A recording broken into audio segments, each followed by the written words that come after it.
Welcome to the Talkin VAWLS Network. My name is Boogie Bentley. Wanted to jump on here, play a little game of the good, the bad, and the ugly because, really I wanted to put out a recruiting update. I wanted to talk about this class of 25 as we get ready to wrap up kind of the big wave of momentum that Tennessee's had, but there's also something that I just couldn't let go. I had to get on here and talk about it. We're always saying who's worse? Is it Shane Beamer? Is it Eli Drinkwitz? So we're going to do this game backwards. We're going to start with the ugly. This came out a few days ago. This is embarrassing. This is Missouri's fall camp shirt. Usually you use those shirts to maybe create some type of motivation, right? We've seen Tennessee with loyalty or 1%, right? You work every day to get 1% better, or Lane Kiffin with it's our time, it's time, whatever it was. Use it for some type of motivation. Well, Missouri goes the route of being the Tennessee State champions. How cringe is Eli Drinkwitz? And we go back to last year. We stand on business, Josh. Then he tucks tail and runs like a coward. Just a dork. Eli Dorkwitz. People call him that for a reason, but you can see on the shirt, Tennessee State champions. So who is this targeted at? You beat MTSU. You beat Vanderbilt. You beat Memphis, and then you beat Tennessee. We know you beat Tennessee, and I get it. If you're going to use a shirt to target a team for a head-to-head victory, and at least make it a rivalry game. Make it a Tennessee-Alabama game, a Florida-Georgia game, something special. Tennessee and Missouri have only played each other 12 times throughout the course of history. And, yeah, Tennessee was on a 4-game winning streak. And we know Josh Heupel put 62 on Eli Drinkwitz in 2021, 66 a year ago, and they were mad. They were mad because Tennessee ran up the score late in the game. And, yeah, Missouri took care of business. They beat the brakes off of Tennessee this year. That doesn't change the fact that this is ugly, this is cringe, this is pathetic. This is embarrassing. All right. I had to talk about that. A lot of you guys were tagging me on Twitter. Just a joke, just pathetic, just sad. But moving on. Sadly, we don't play Missouri this year. But I want to talk a little recruiting because the two themes left, we got a good and we got a bad. We're going to start with the bad, but I need you guys to do that YouTube stuff for me. Smash the thumbs up just below this video. It's quick, it's free, it's easy, and it helps the channel, and I would appreciate it. Also, if you're new to the Talkin VAWLS Network, welcome. We're not experts here. We're not insiders. We're not media, journalists, reporters. We don't pretend to be any of that. We do what fans do here. We speculate, we react, we're emotional for the fans, by the fans. If you like that, make sure you subscribe. Click that bell for notifications. You won't miss out when we go live or when we drop a video. Next live stream is going to be Sunday night, 7 p.m. Eastern time. That's a fan call-in show. That is your show. If you missed a live stream with pancakes and bacon on Wednesday night, go back and give it a watch. Go to the live tab on YouTube. Check out that show. A lot of fun hanging out with Reed and Kyler. But let's get into it.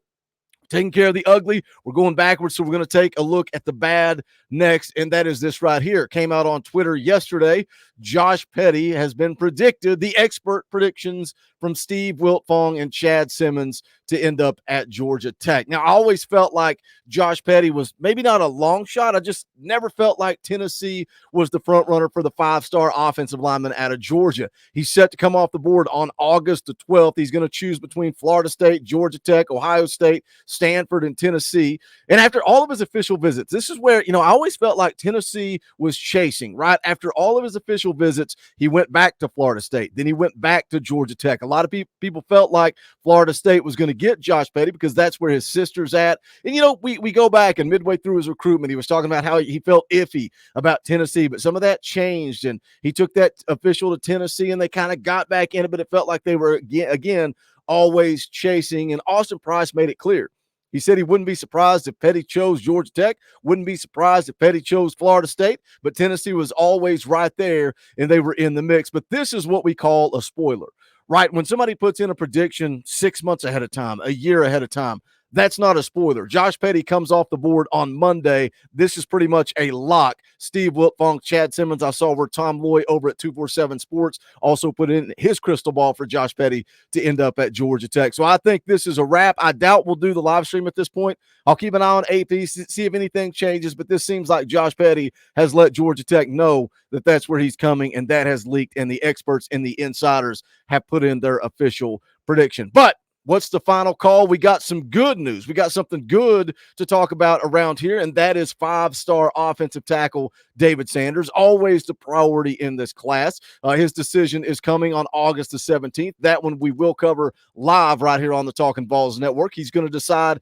at 12:30 p.m. Eastern time. So We'll go live about 45 minutes, maybe an hour before that, 11:30, 11:45 top time frame. We'll talk about his recruitment. We'll take you all the way up to the decision. So make sure you're dialed in right here on the Talkin VAWLS Network on August the 17th. It's Georgia, Nebraska, Ohio State, Tennessee. We know he took those last two visits to Nebraska and Tennessee. You guys know my stance. You guys know where I've been throughout the course of this thing. Tennessee and always Tennessee in the mix. When he took that extra visit, everybody was speculating, was it going to be Ohio State? Was it going to be Nebraska? Where is he going to end up on that visit? He goes to Nebraska, getting that extra visit. But again, where does he come back to at the end of the day? Who got the last visit?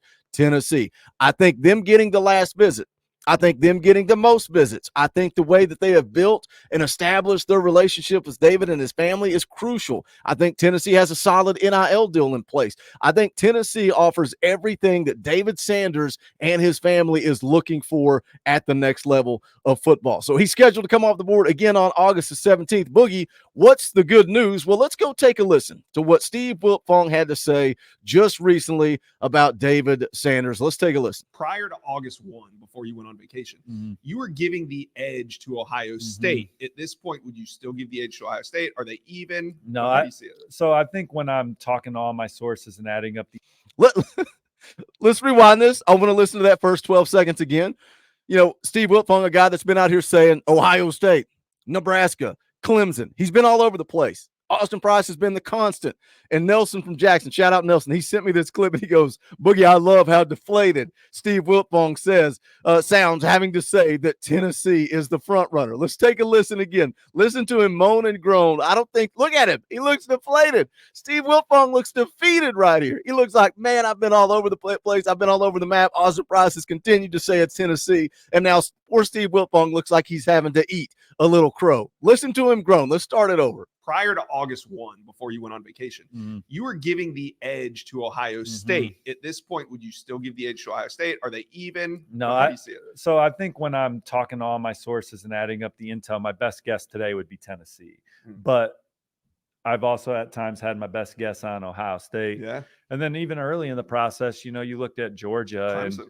And I never had Clemson in the one hole. Okay. A lot of people did. A lot of people said this is going to be the team that's going to be here till the end. They didn't even make his top 4. Correct. So, I think, I'm not, who knows? We'll see. Maybe we're sleeping on Georgia, but doesn't feel like that. But my best guess today would be Tennessee. But again, they're working through it, man. And it's genuine interest in these programs. They have a lot to offer. And so we'll see what happens. All right. My best guess would be Tennessee. Tennessee is the front runner for David Sanders. Everybody else is chasing. Everybody else has been chasing. Josh Heupel, Glenn Ellerby, they've done a great job with this recruitment. 5-star offensive tackle, number 1 offensive tackle in the country, number 2 overall player in the country. He's the guy that we've always wanted. So did we want Juan Gaston? Of course we did. Did we want Josh Petty? Of course we did. But they always felt like icing on the cake. How would you grade this class if you landed David Sanders? Because you've got Douglas Utu, 4-star interior offensive lineman, 53rd overall in the country. You've got Nick Moore, 4-star interior offensive lineman, 283 overall in the country. And Anthony Agamoro, 3-star, 445 overall in the country. And we've talked about it, earlier in the cycle. The coaching staff kind of made a change. They kind of made a shift. They really wanted to focus on the interior because they're happy with where guys like Lance Hurd is at. And you're talking about a sophomore, a guy with a lot of football in front of him. They're happy with guys like Gage Ginther, with Jeremiah Hurd, with Jesse Perry, with Bennett Warren. They kind of looked at their roster and said, you know what?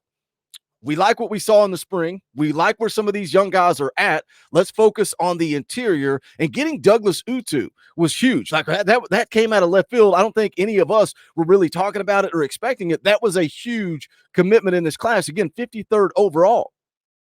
So when you look at last cycle and Bennett Warren and William Satterwhite and Gage Ginther and Max Anderson, 3 of those guys right around the on 300 rankings, you look at this class, David Sanders, number 2 overall player in the country, Douglas Utu, 53rd overall, Nick Moore, 283, 3 more guys inside the on 300. You got 6 guys in the last 2 cycles inside that top 300 range there. I think this coaching staff has done a good job. I think they're starting to rebuild that depth on the offensive line that we've been looking for. But that's the good, the bad, and the ugly. Eli Drinkwitz being Eli Drinkwitz. Josh Petty sounds like he's off to Georgia Tech, and Tennessee leads for David Sanders. What do you guys think about it? Jump in the comment section. Let's talk about it. As always, smash the thumbs up on the way out the door. It's quick, it's free, it's easy, and it does help this channel. We would appreciate it. Go check out our merchandise. We dropped a brand new Vol World order, because if you're talking Vols, you're talking Vols for life. That shirt is at bonfire.com/store/Tennessee /Talkin VAWLS. bonfire.com/store/Talkin VAWLS. That link's in the description in case I just confused you. We've got a Knoxville, Tennessee shirt. We got some clean TriStar logo shirts, all kinds of fun stuff. State Pride Talkin VAWLS logo shirts. Go check it out. Again, the link is in the description. And shout out to the members. If you want to help support the channel, you like the videos, the content, the live stream, whatever it is, think about hitting that join button. You can join the channel for $1, just $1 a month. It goes a long way. It is greatly, greatly appreciated. You get access to fan call-in shows, custom Talkin VAWLS emojis, all kinds of fun perks and benefits. But that is going to do it for this one. Appreciate you guys tuning in. Probably drop another video later today, so be on the lookout for that. But this is the Talkin VAWLS Network. My name's Boogie Bentley. Go Big Orange.